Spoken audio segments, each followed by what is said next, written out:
tugboats were gathered as usual for their morning meeting.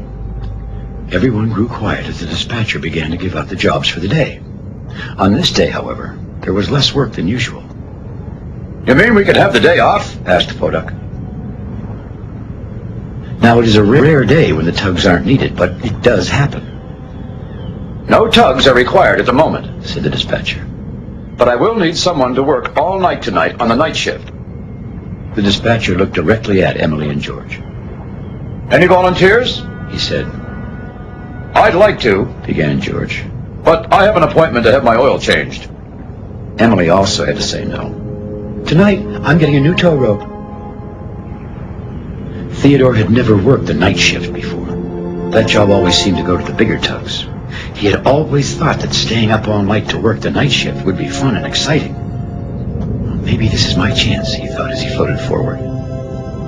"I'll work the night shift, sir," he said. "Thank you, Theodore," said the dispatcher, "but I don't think you're strong enough yet to move Owen the oil rig across the harbor." So that's the job for tonight, thought Theodore.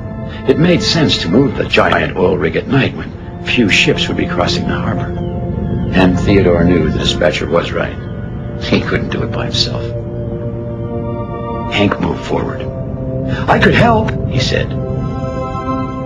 The dispatcher looked thoughtful for a moment. "Will the dispatcher really let us do the job?" wondered the two smallest tugs. "Very well," said the dispatcher. "Hank and Theodore will work the night shift."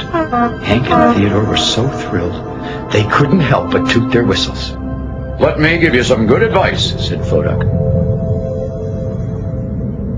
"Try and get a good afternoon nap."